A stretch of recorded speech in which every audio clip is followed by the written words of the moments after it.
There are places where the world forgets to turn. Rooms that stay cold even when the fire burns. Some call it superstition, others just stories. But sometimes, stories remember things we shouldn't. In every town, in every home, something lingers behind. A whisper in the basement. A shadow in the hallway. A chair that rocks when no one's there to sit. So tonight, keep your lights low and your doors closed tight. Because these are the tales that wait in silence. For someone like you to finally press play. Some stories begin with a sound so small, you almost ignore it. But sometimes, ignoring it is the biggest mistake of all. I heard it again tonight. That scratching sound, at first I thought it was just the house settling. Old wood has a way of complaining when the night gets too cold. But then, underneath the scratching, there was something else. A sound that made the hairs on the back of my neck rise, whimpering, like a puppy. I don't own a dog. I never have. The sound was faint, but steady, drifting up from below me. From the basement, for a long time I just sat there, frozen on my bed, trying to convince myself that I had imagined it. Maybe a neighbor's dog, maybe the pipes. But the whimper came again, sharper this time, sadder. I couldn't ignore it anymore. I got up slowly, my bare feet pressing against the cold floorboards. Every step I took down the hallway toward the basement door felt heavier than the last. The house was silent, except for that soft, pitiful sound calling me. When I reached the door, I hesitated. The wood looked darker than usual, the paint curling at the edges like peeling skin. My hand hovered over the handle. I told myself I'd just open it a crack, just enough to reassure myself that nothing was there. But the moment I touched the knob, the scratching stopped. My heart thudded for a second. There was nothing, just silence. Then, right beneath my feet, came a desperate yelp. A puppy's cry, sharp and frightened. I swallowed hard and twisted the knob. The hinges screamed as the door swung open. The smell hit me first, damp, musty. The kind of thick, wet scent that seeps into your lungs and makes you want to cough. The staircase stretched down into the dark. I reached for the light switch. A single bulb flickered on, dangling from the ceiling by a crooked wire. Its light was weak, but enough to push the shadows back. And there, at the bottom of the stairs, was a puppy. It sat trembling on the concrete floor, its fur matted with dirt, its little tail twitching nervously. It looked up at me with wide, wet eyes. For a moment, my fear cracked, replaced with relief. I almost laughed. That's all it was. I took a step onto the first stair. The wood groaned under my weight. The puppy whimpered louder, ears pinned flat against its skull. It was scared of me, or scared of something else. From the far corner of the basement, deep in the shadows, came another sound. A low, guttural growl. I froze mid-step. The puppy scrambled backward, pressing itself against the bottom stair as if trying to climb toward me. My breath caught in my throat as I leaned forward, squinting into the corner. The light bulb flickered once, twice. Something crouched in the dark. Its body was thin, too thin, like stretched leather over bones. Long arms bent at angles they shouldn't, fingers dragging across the floor.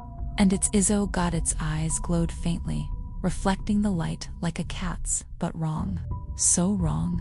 The bulb steadied again, and the corner was empty. The puppy barked, high-pitched and terrified, and bolted up the stairs, brushing against my leg as it passed.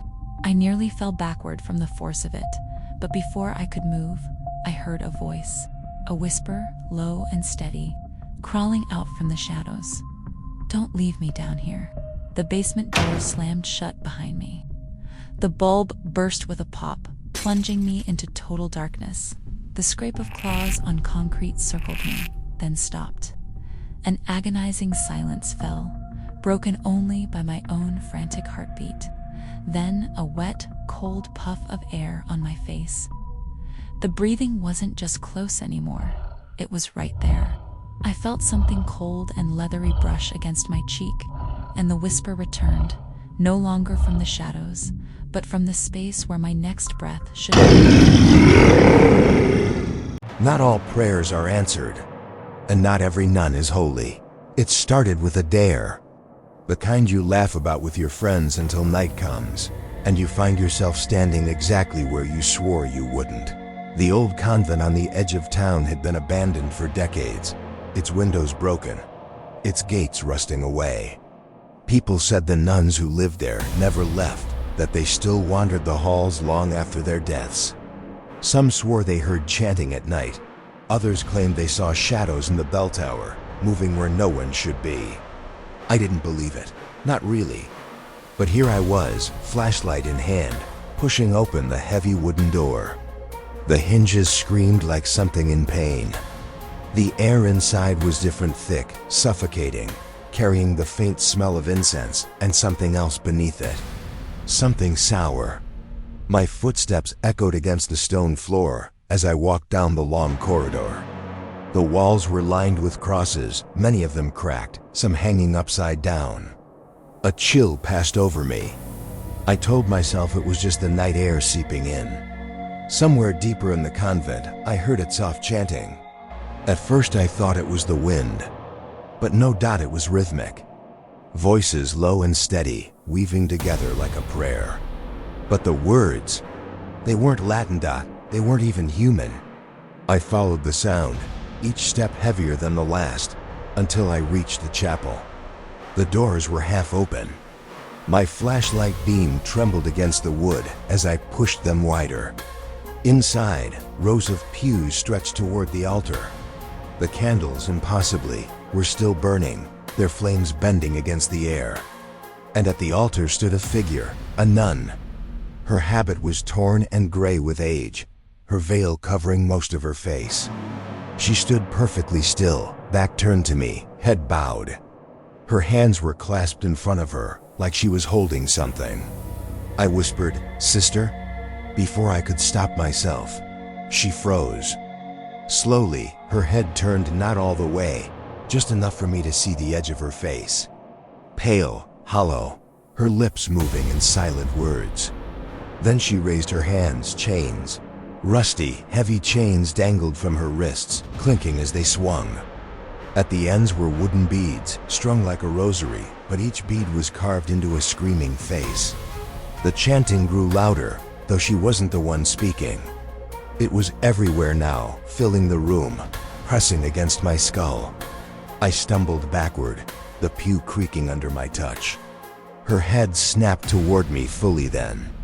Her eyes were gone, empty sockets, bleeding down her cheeks. She raised the chains high, and in a voice that was both hers and not hers, she screamed, "Repent!" The chapel doors slammed shut behind me. My flashlight flickered, then died, leaving me in the candlelight. I turned toward the altar again. She was gone. The chains clattered against the floor. And then, from the pews around me, figures began to rise. Dozens of them. Nuns, habits tattered, faces blank, each holding the same rusted chains. Their heads tilted in unison. The chanting reached a deafening roar. I ran for the door, pulling at the handles, but they wouldn't budge. Behind me, the first nun raised her chains high, the links dragging across the floor toward me. And just before the lights went out, I heard them whisper together, every voice the same. "You shouldn't have come here." I've never liked sleeping alone. Not because I'm scared of the dark, but because the silence gets too heavy. That night was colder than usual. I had just moved into a new apartment with creaky floors and a single bedroom that faced the woods. I remember lying in bed, scrolling on my phone. My eyes started to droop, and I set the phone down. That's when I heard it. A soft thump from under the bed. I froze. Then I heard it again. Thump, followed by a scrape like something dragging. My heart started to race and then breathing. Shallow, uneven, coming from right beneath me. I pulled my blanket closer. Every instinct told me not to look, but curiosity is cruel. I leaned over the side of the bed, just enough to peer into the darkness below. Nothing, just shadows. I laid back, trying to convince myself I was safe. But then something cold touched my hand. I jerked upright, staring into the dark. My hand trembled as I reached for my phone, the screen lighting up the room. Nothing moved. I was alone. Or so I thought. I turned off the light and pulled the covers tight. I started to drift back towards sleep when I heard it again. A voice, a whisper close enough to feel against my ear. "Can you see me?" I froze. The voice came again, lower this time, from directly beneath the bed. "I can see you," my pulse thundered. Slowly, I leaned over once more, phone in hand, flashlight ready. I hesitated, then I tapped it on. The beam hit the floor and I dropped the phone. There was someone under the bed. A face, pale and twisted, eyes wide open, staring back at me. Lips stretched into a smile that didn't move. The hand shot out before I could move, grabbing my ankle. Ice-cold skin, fingers too long. I screamed, kicking free, tumbling off the other side of the bed. I scrambled toward the door, but it slammed shut. I spun around. The room was empty. The bed covers slowly lifted, like something was crawling back underneath. Then silence. I inched closer, shaking, and pulled back the sheet. Nothing, just the dark space. And then, from the darkness, that same voice whispered, "You shouldn't have looked." A pale hand shot out, grabbed the flashlight, and pulled it into the dark. Light gone, only breathing remained. My turn to sleep on top. It began when I moved into my grandfather's old house after he passed. He was a quiet man, rarely spoke, but he loved his furniture. Every piece in that house had a story. He used to tell me, "Objects remember, boy. They remember more than we do." I never understood what he meant until the night I found the chair. It was sitting in the attic, covered in a sheet yellowed with dust. The moment I pulled the cloth off, a chill swept through the room. It was an old rocking chair. Heavy oak hand-carved, dark as burnt wood. The seat was worn smooth, like someone had spent a lifetime sitting there. The arms were polished with age, and etched into the backrest was a name I didn't recognize, Eleanor. I don't know why, but I decided to bring it downstairs. It felt wrong leaving it there, forgotten. I placed it in the corner of the living room by the window, where the moonlight touched it. That night when I went to bed, I could swear I heard the faint creak of wood rocking back and forth. I brushed it off as the house settled in, but by the third night, the sound was unmistakable. Creak, creak, slow and steady, like the rhythm of breathing. It only happened past midnight, and it always stopped when I turned on the lights. I tried ignoring it, but it was like the sound seeped into my dreams. I'd wake up drenched in sweat, heart pounding, the faint echo of the rocking still in my ears. One night, I decided to end it. I walked downstairs, phone light in hand, determined to catch whatever was making that noise. The living room was dark. The moonlight spilled through the window, painting everything in silver and shadow. The chair moved, just once forward and back, then still. I whispered, "Who's there?" But my voice cracked halfway, no answer. I stepped closer. The air grew heavy, the kind that hums just before a thunderstorm. The chair rocked again, harder this time. I felt something brush past me, cold and weightless. My flashlight flickered, and for a split second, I saw someone sitting there. A woman, hair gray and tangled, dress torn and faded. Her face was hidden by shadow, but her hands were bone thin, clutching the armrest so tightly the wood groaned. Then, she spoke. Her voice was like wind through dry leaves. "You shouldn't move the chair." I stumbled backward, nearly tripping over the rug. The flashlight dropped from my hand, rolling across the floor, its beam flashing wildly. She was gone. The chair rocked on its own now, faster, the sound louder, angry. The air filled with the scent of old wood and rot. I bolted upstairs, locked my bedroom door, and waited for dawn. When morning came, the house was silent. Sunlight streamed through the windows, bright and harmless. I convinced myself it was exhaustion, that my mind had twisted shadows into ghosts. But when I went downstairs, the chair was gone. I searched the entire house, attic to basement. Nothing, not a single trace. That night, I slept with the lights on. Around 2 a.m., I woke to a sound I'd prayed I'd never hear again. But this time, it wasn't downstairs. It was in my room. My eyes darted toward the corner and there it was. The rocking chair, gently moving back and forth in the moonlight, empty until it wasn't.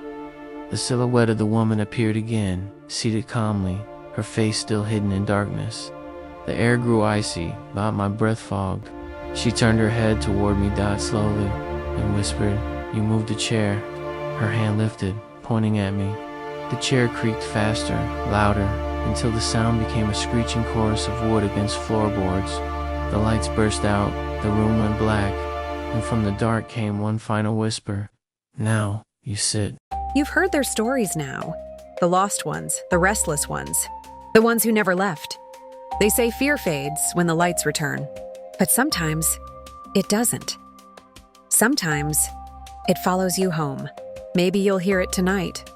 The chains rattle in the quiet, a whisper under the bed, a slow creak from the corner of your room. If you do, don't move, don't look, and whatever you do, don't sit in the chair. Some stories end when you stop listening, others begin.